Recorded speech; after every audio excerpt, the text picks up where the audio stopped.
Hey, what is going on, guys? Welcome back to the Custom Works YouTube channel. So today we are working on a 2018 Audi Q7 with the 3.0T in it.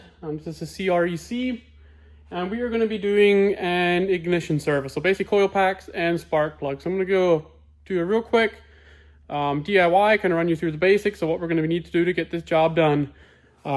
This kit here is from FCP Euro. We opted with the Bremy coil packs and some Bosch spark plugs. This car has about almost 130,000 miles on it. I don't know if it's been done before or not, but we're doing it as preventative maintenance for this customer. So let's get into it, kind of go through the steps needed to get this done. All right, so to start with, we're going to take this top panel off, which is just simply clicked in on the air filter, pops right off. This one has a little oil fill tube removed. They like to break, so this vehicle here just has the oil fill down here. If you have that oil fill, it'll be clipped on right on the side here. Just simply a little trigger, you pop it off. So slight difference there.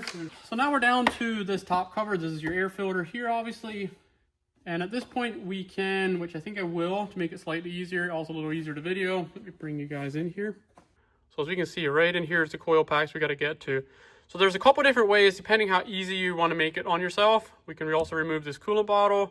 We can let this on and work around it, but we'll probably pull this off just to give us some more room to come in from this side and also to make it easier to video. So again, as you can see over here, here's the 3 on this side.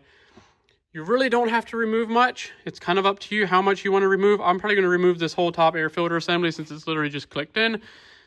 Mostly to give us a better viewing area of what we're working with, but also does make it a tad bit easier. So let's get this popped off. We're going to pull the clamp here, or maybe I'll pull it right in here, depending which way it's easier to get apart. And then this whole thing just snaps off. We got like one solenoid here for the little actuator here that'll have to get popped off. So I'm gonna set you guys down again and get that taken off. Right in the back here, I'm gonna loosen it at this end. Perfect. Secondary air hose, this one's already broken, so it just popped right off. And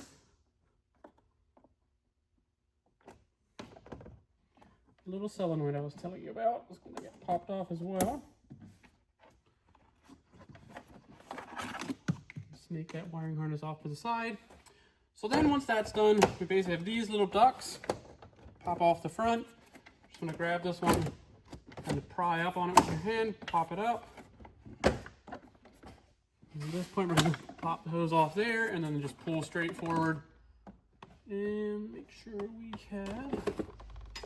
We'll have to pull the one vacuum line off of here on top. So as you can see, now the whole air filter assembly is off. So as we can see now, we got a lot more access down each side to get to these coil packs. So I'm gonna get some lighting set up here and get you guys set up to see how we pop them out. All right, so it's gonna be a tad tough for me to show this, being as we're working down in here. These on the bottom of the harness may or may not, depending on your vehicle and how it's been serviced, have the little screws right down in there. This one is missing them. A lot of them end up, as you can see right there, a lot of them end up getting pulled out, never put back in because people are sloppy, as the case is in this one. So apparently someone has had this apart, because we can take a quick look at the coil packs. Yep, see, you can see there. Here we got an OEM, there's an aftermarket. So this one has already had some, the other one is aftermarket as well. So you can see we got 3 mismatched coil packs. So this one has already been serviced at some point. And so the big trick on these plugs is when you pop the little release to pull up towards the item that you're disconnecting to relieve the tension off a little tab, and they'll snap right apart. So we'll just push the harness down a little bit, and depending on how stuck these are, you might be able to pull them out by hand. If not, I use a little flat screwdriver and coming down over the top of the valve cover and just lightly pry up. There's actually nice grooves in there. Give it a little bit of help. And you know what? These might not come out without loosening up the...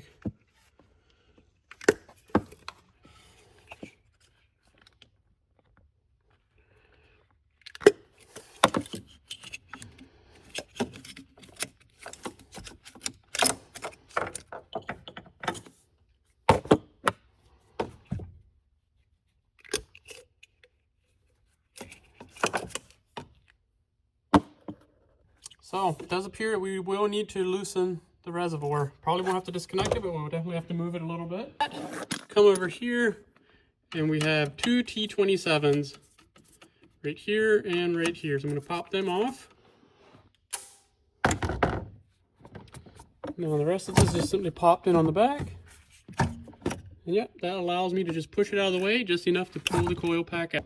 Alright, so now we're going to grab our spark plug socket. This is a 5/8 inch. This particular one is a gear wrench. I like this one because it's magnetic instead of the rubber. I'm going to drop that down in there. Not actually too much of an extension on there. Drop that down in there. Grab our ratchet. Pop it loose.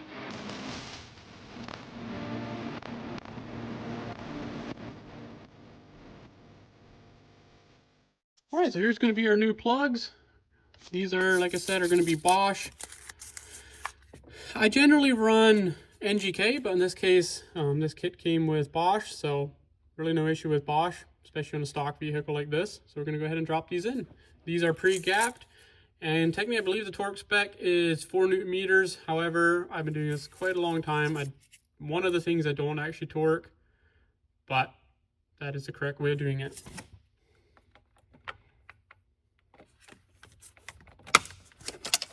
However, one big thing is never run these things down with a power tool. Cylinder head is aluminum, and you really do not want to mess up the threads.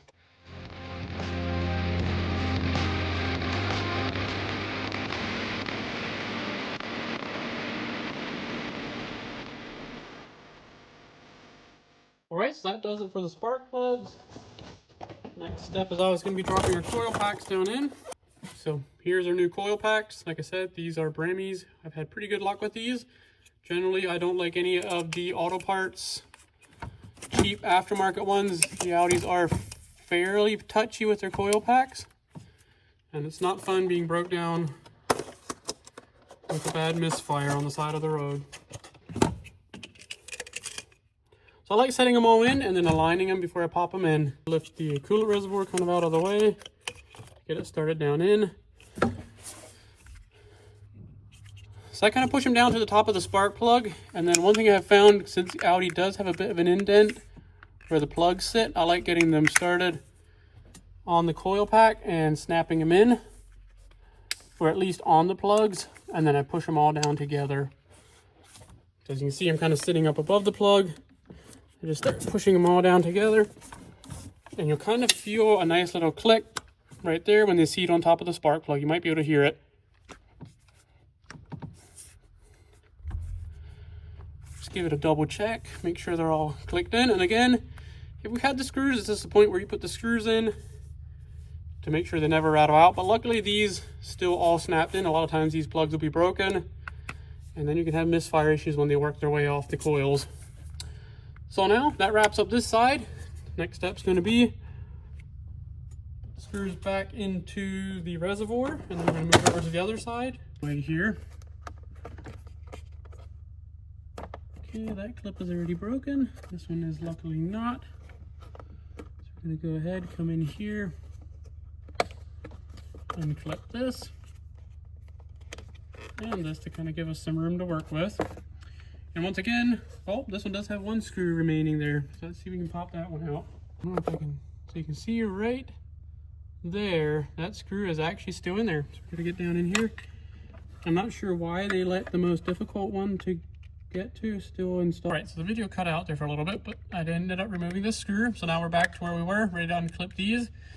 So the key again here is to pull that tab back. What you gotta do is push up to relieve the stress off the little tab, and then you can pop it up or pull this tab back and remove it. Generally, I don't recommend using tools for that because it does end up damaging it many times. So pull up, down with your hands, and it snaps right off. Once again, we'll take our little screwdriver into one of the grooves of the coil just to give a little bit additional leverage. Snap them all up. So it does look on this side, we do have all aftermarket coil packs in it.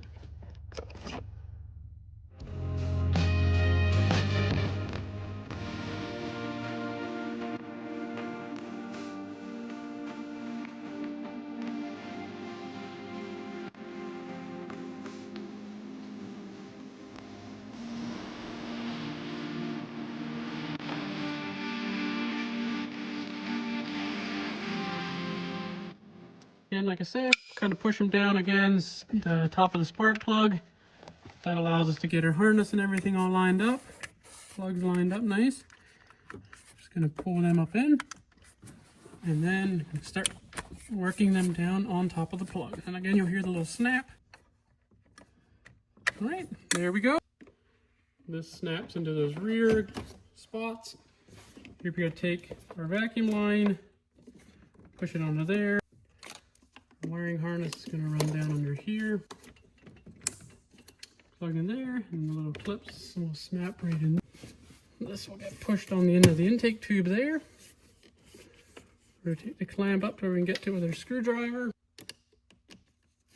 And snug. And so it'll get popped back into there.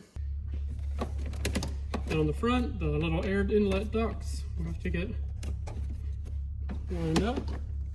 Then you can pop these into their little grommet. The secondary air injection line.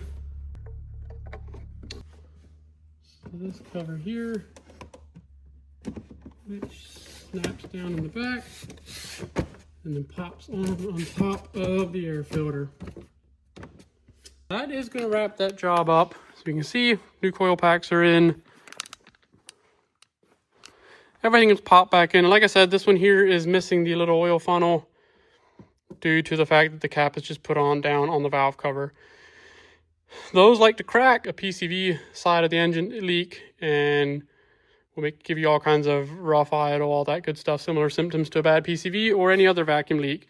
So check yours if you have one of these. Make sure it's not cracked if you're having any kind of drivability or startup idle issues. So that's going to wrap it up for today, guys. Thanks for sticking around and watching. Hopefully this will help you get your ignition system up to speed on your 3.0T. Till the next time.